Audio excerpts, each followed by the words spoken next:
Welcome to Frogfoot Holler, y'all. I'm Michael. My nephew Colton's behind the camera. Again, if any camera problems today, blame him. Alright, so getting to the garden a little bit later than I wanted to today. It's about 3 o'clock, so we're only going to have a couple hours to work in here before the sun starts going down. But our goal is to actually re-till this at least twice.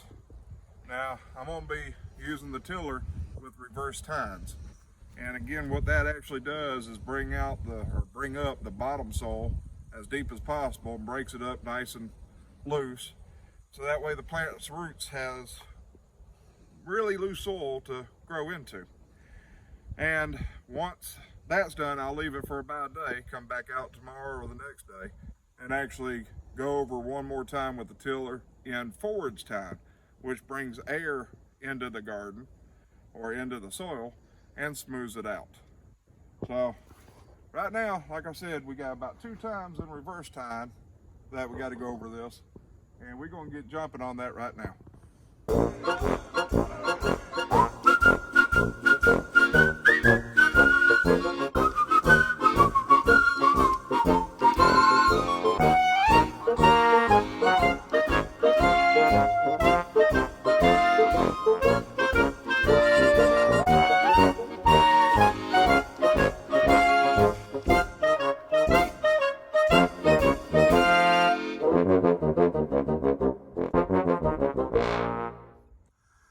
Okay, so we got the first tilling done.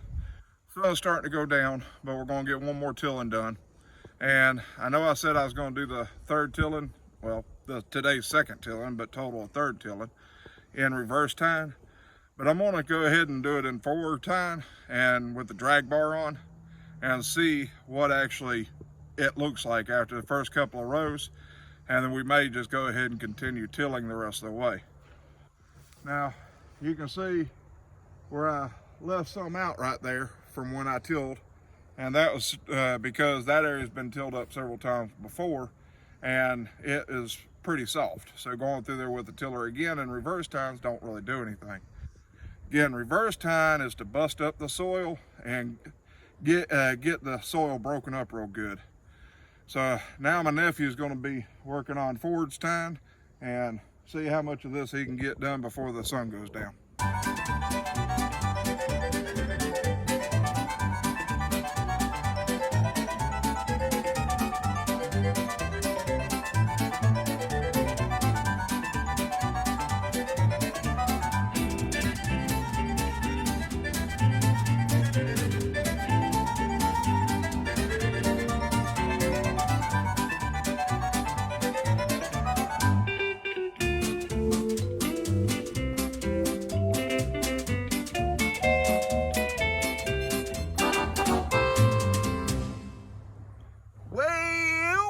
It's that time of day again. Sun done went down and the garden done got tilled up twice.